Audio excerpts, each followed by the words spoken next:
이번 사연은 결혼하면 시누이 김장까지 해줘야 한다는 남친과 남친 어머니에게 속 시원히 파혼 선언을 했다는 분의 사연인데요. 예비시모가 입술을 파르르 떨었다네요. 함께 보시겠습니다. 안녕하세요. 20대 후반 흔녀입니다. 저는 공무원이고 얘랑은 대기업 사원이에요.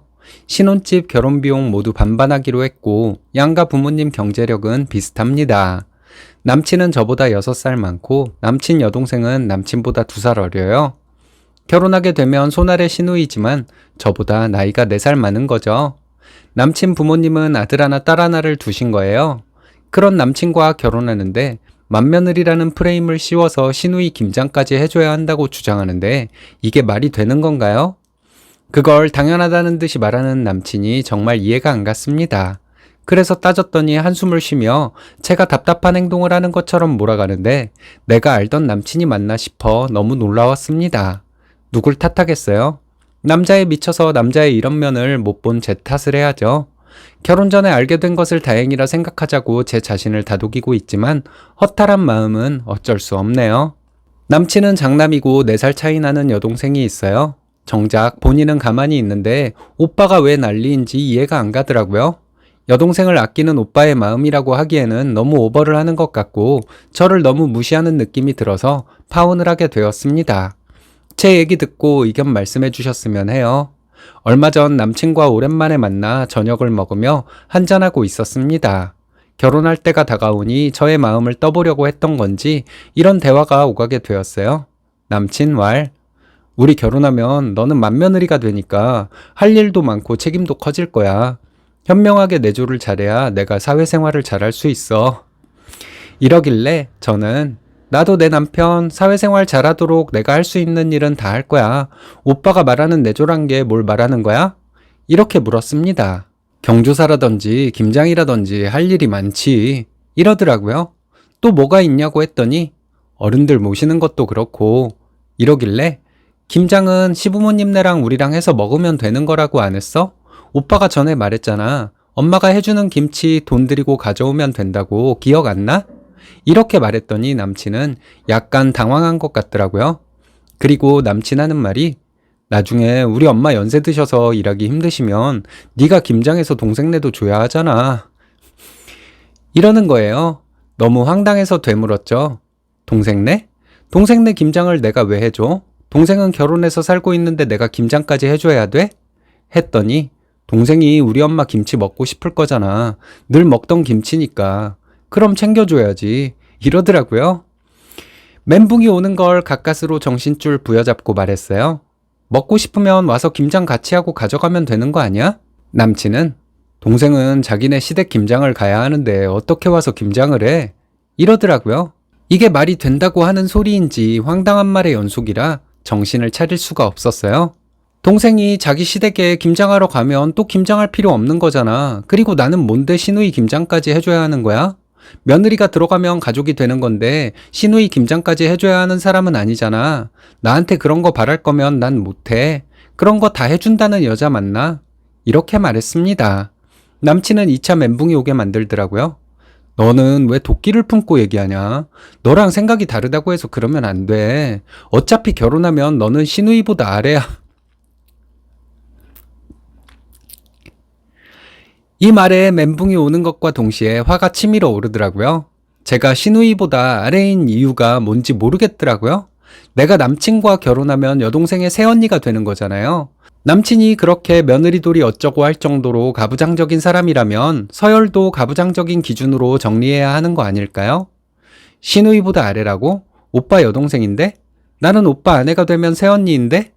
이렇게 말했더니 그래도 아래라고 이러는 거예요. 왜 내가 아래야? 내가 오빠네 집에 한여로 들어가는 거야? 이랬더니 남친은 그런 뜻이 아니라고 하더군요. 그런 뜻이 아니면 뭐냐니까 답답하다는 듯 한숨을 쉬고는 입을 다물고 있었습니다. 불리하니까 입을 다물고 있는 건지 동생은 결혼해서 잘 살고 있는데 왜 내가 김장을 해줘야 하는 거냐고. 혹시 그럼 우리 결혼하면 나는 우리 집에서 출가 외인 뭐 이런 거야? 오빠 생각은 이래? 이렇게 물었습니다. 남친은 그런 얘기가 아니잖아. 이러고 아니, 오빠 말대로라면 나는 시집 왔으니까 맏며느리로서 역할을 다 해야 된다는 거잖아.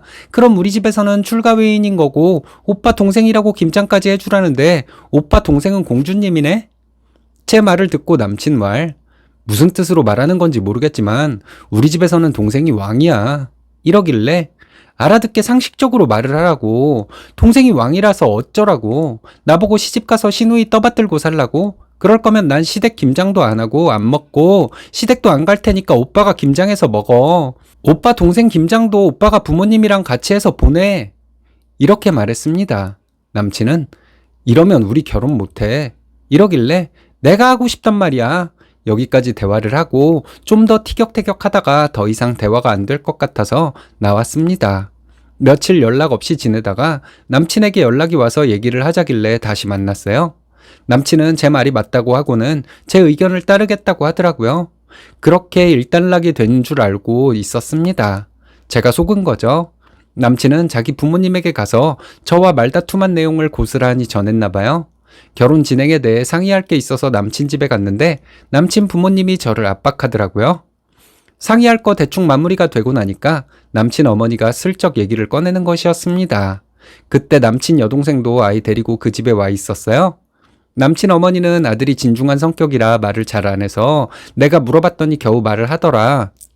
며칠간 표정이 너무 안 좋아서 내가 물어보고 또 물어보니 대답하더라. 이렇게 밑밥을 깔고는 1년에 한 번 있는 김장이 뭐 그리 큰일이라고 그러냐 하시더군요. 얼마 전에 남친과 나눈 대화 내용이었죠. 저는 남친 어머니에게 남친과 대화한 내용을 그대로 말씀드렸습니다. 내가 시누이 김장까지 해줘야 하는 건 말이 안 되는 것이라고 했죠. 남친 어머니는 맏며느리가 집안 대소사를 맡아서 하는 게 당연한 거라고 하시더군요. 그럼 나보고 김장을 해서 시누이를 주라는 말씀이냐고 단도직입적으로 물어봤습니다.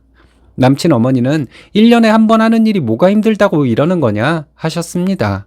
같은 말 반복하니 짜증이 나더라고요. 그럼 어머니 그건 아시냐고. 오빠가 나보고 오빠 여동생보다 내가 아랫사람이라고 하는데 말이 되는 거냐고 물었어요. 남친 어머니는 너희 둘이 있었던 일은 둘이 해결하라는 것이었습니다. 무슨 정신착란 증상자를 대하는 것 같았네요. 둘이 해결하라 말씀하실 거면 김장 얘기는 왜 꺼내셨냐고 했더니 그거는 어른이 정리해줘야 할 것 같아서 그러셨답니다. 눈앞이 캄캄했어요. 이런 엄마 밑에서 자란 남자를 그동안 눈에 뭐가 씌어서 결혼까지 생각했는지 제 자신이 원망스러웠습니다. 혹시나 하는 마음 가질까봐 명확하게 말씀드리겠다 했죠. 남친 어머니는 얼굴 표정이 확 차가워지더니 어디 한번 말해보라 하셨습니다. 우리 결혼은 없었던 일로 할 거예요. 이렇게 말했습니다. 남친 어머니는 황당해하면서 입술을 파르르 떨더라고요. 며느리가 시누이 김장까지 해줘야 한다는 말은 처음 들었고 나이가 어리다는 이유로 새언니가 시누이 아랫사람이라는 말도 저는 처음 듣는다고 했죠. 결국 며느리를 드리는 것이 아니라 하녀를 드리겠다는 건데 저는 이 집 하녀가 될 마음 없다고 했습니다. 남친은 제 팔을 툭 치더라고요. 만약 오빠네 집이 부잣집이라 내가 시집와서 평생 놀고 먹어도 될 만큼 해주는 거라면 신우 김장뿐 아니라 친척들 김장까지 다 해줄 수도 있다고 했어요. 결혼은 같은 돈 들여서 결혼하고 평생 같이 벌면서 살아야 하는데 시댁 종노릇까지 하라는 건 내가 하자가 있다는 뜻이라고 했고 나는 아무런 하자가 없는 우리 부모님 귀한 딸이라서 못하겠다고 했습니다. 그리고 가방 들고 일어나서 나왔어요. 남친은 따라 나와서 또 제가 일을 확대시킨다고 하더군요. 미친놈. 더 말해봤자 결론 나지 않는 대화가 될 것 같아 택시 잡아 타고 왔습니다. 남친이 전화 오는 거 안 받았더니 문자가 왔는데 문자가 참 가관이었어요. 의견이 다르면 대화로 풀어나가야 하는데 왜 그렇게 극단적이냐더군요.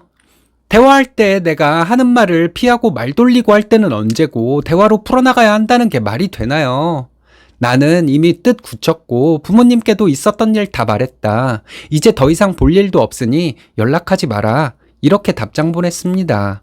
톡으로 보내다가 제가 안 읽으니까 문자를 계속 보내는데 제 기준에는 말도 안 되는 소리들밖에 없었어요. 요즘 들어 생각이 나는 건데 남친이 이렇게 비논리적이고 일관성 없고 자기 주장대로 안 되면 남을 비난하는 사람이란 것을 알만한 일들이 꽤 있었더라고요. 제 눈에 뭐가 씌어서 못 보고 있었던 것 같습니다. 이런 생각이 드니 누굴 원망할 것도 없다는 걸 깨닫게 되었어요. 시누이 김장을 해줘야 한다는 게 말이 되나요?